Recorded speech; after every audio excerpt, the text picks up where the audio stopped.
The theory is, and it's not even a theory, it's confirmed, this album, 18 songs, split into 3 parts. We have 3 different characters. We have Baby Pluto for the first third, Renji for the second third, and Uzi for the third. And yeah, that kind of changed the way that I listened to this album, because from then on I was listening for like the characterizations of each character. Like, it kind of thought it was gonna be a world building type album where we had this music video very similar to the Astroworld music video, where it was like our introduction to it all. But I think it was just this is mainly a character piece, which is I think a little it's interesting, but I also think that it doesn't really lend itself to like too much replay value, because a lot of the songs here are similar to the other ones in their character, you know what I mean? Like, for example, I think Silly Watch feels a little redundant compared to Lo Mein, like very similar like instrumentation. Yeah, that happens a few times on this album, where I think the order should have been a little bit different, like especially like I'm Sorry and then Celebration Station. That's basically the same instrumental twice. For real. And then, just with like a different hook. Yeah, I think I actually like Lo Mein and Silly Watch, because like if you listen to it, like Silly Watch comes in like at a really cool way, where because in the end of Lo Mein it's kind of like a little skit, and he's like, oh, what the fuck, and all these like space sounds are happening, and then it's like Silly Watch hits. I'm like, okay, that was pretty cool. But that was kind of the only time that happened, and I wish, you know, if he's gonna do this thing like you said, where it's like a character piece or character study on himself in 3 acts, I think there should be an evolution of how we get to each act, you know, because right now it just is like 4 songs, and I think what would give it more replay value, like you said, is if we saw, like, if there was like a purpose, you know, of from story, from switching in between. If the character did something. Yeah, it's weird. It's like he starts out. It kind of feels like he's doing these world type building things with the skits, with the space voices, like the Eternal Atake or whatever, and then like the industrial space noises. Like, I feel like he wants us to feel as if we're in something, but just for the sake of that, like just for us to like, oh, we're in this world. That's cool. But but he doesn't expand outside of that, you know, where it's like, where are we going? It's just like, this is it. Like, this. And it's weird because there's 18 songs for him to be able to do that, right? And he honestly could have covered this ground in like 3 songs. He could have covered the ground that he covered in the album we got, just because, you know, what really happened throughout this album, you know, he wakes up, he's lost a little, he pushes a button, he starts flying, like, you know, like there's I hate to like kind of just like go through our entire review, but it just sucks because we've seen it work really well. Like, we were just talking before we started recording with Kendrick Lamar, like with Good Kid, Mad City. Not to compare the two, obviously they're 2 completely different types of rap. You know, I'm not dumb, but just the notion of like starting a plot, you have to take that plot somewhere. And I think that like he had pieces of a plot, but he just never, the songs didn't really lend themselves too much to it. Like, all there was like you said, just like little skits at the end that kind of let you know like where we are in the story. But you know, because he talks about the same things a lot, where it's this designer, that designer, these diamonds on my neck. I fuck on your bitch, and I've been using my thumb. Yeah, that's like, a bar in there. That's pretty much what he says. And then he's like, I'm doing all this, but in space. Is basically what it sounds like. Like, she's an alien though, like, or something like that. But but that doesn't mean, you know, I hate this album at all. I definitely have my favorites. P2. God damn, that was a moment on this album.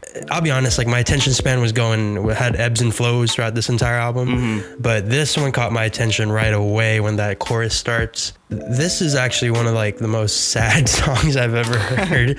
Not ever heard, but it's a pretty sad song, especially when you put it next to EXO Tour Life. Like, a lot of the lines literally like responses to what he said on EXO Tour Life, but specifically the chorus, like the big chorus, I don't really care because I'm done. I think that speaks a lot to just like how Uzi's changed throughout it's kind of what I think we would like from this entire album was. Yeah.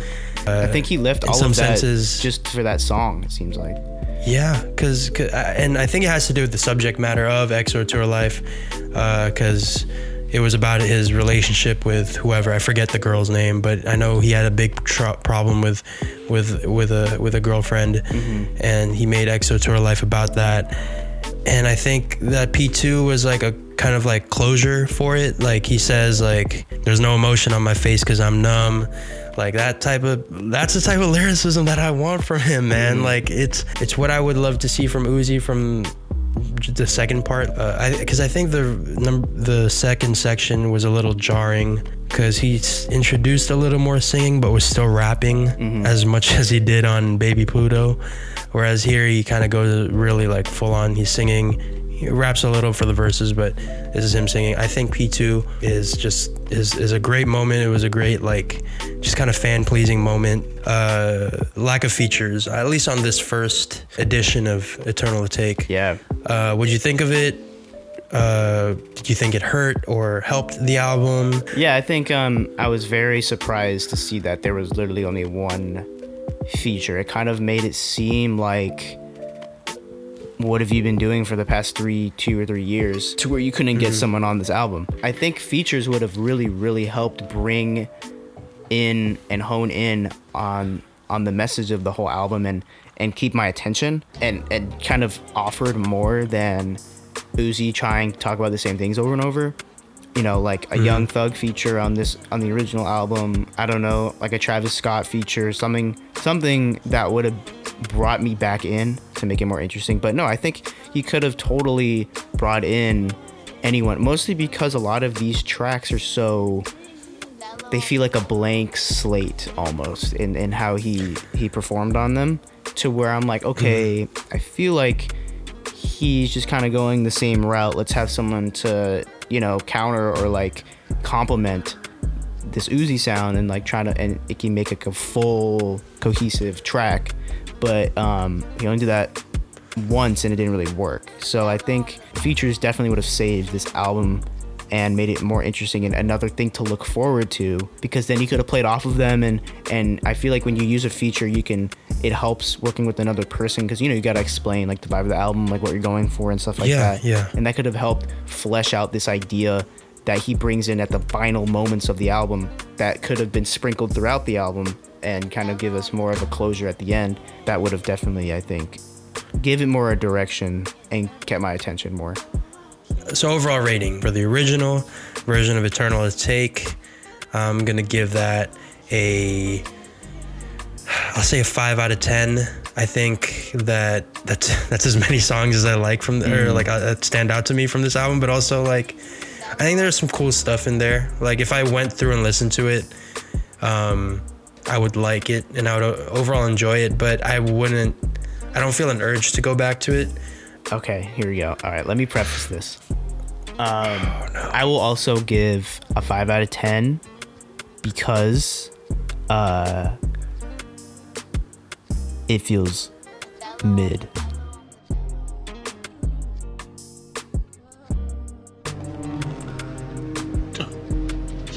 Mid. Yeah, we don't actually say mid. And that is in the middle of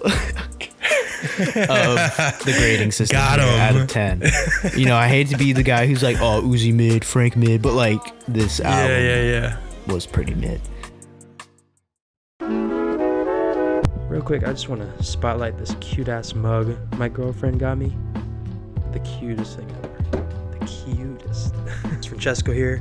Hope you enjoyed the video. Leave a like, comment, subscribe if you haven't. We have so many more videos just like that coming every Wednesday. Next week we're doing a full-on analysis of the Weeknd's After Hours album, which we're very, very, very excited for. I'm super excited for it. So, you know, if you enjoyed the conversation that we were having but didn't like what we were saying, let us know what you think in the comments below. We know we're in the minority when it comes to this topic. We know that Eternal Atake was very positively received, so yell at us in the comments below if you think we're like just dead wrong. If you agree with us, if you agree with like just like 1 or 2 points, let us know. We love talking to you guys. We love hearing your thoughts. So definitely leave a comment below. If you enjoyed the conversation we were having and wanted to listen to more, we have a whole podcast episode, hour-long episode, where we talk about Eternal Atake. We talk about the deluxe version, which we really, really liked. So if you want to hear us talk about something positive, there you go. Link will be in the description below. And if you want to go ahead and follow us on our social medias, we have Instagram, we have Twitter, we have Facebook. Facebook not so much. I think the profile picture is still like our original season 1 logo. So if you wanted to see that, then go ahead and check us out on Facebook, Our Thoughts Podcast. Link will be below for all the social medias. And yeah, I think, am I missing anything? No, I think not. And yeah, I know the world's been pretty crazy the last couple days because of the coronavirus and all that. Hope you guys are taking care of yourselves, self-quarantining, staying out of, populated places, all that stuff that they tell you to do. Take care, guys. We're gonna get through it, I promise. And I'll see you guys. We'll talk to you guys soon. Hope to see you guys later. Peace.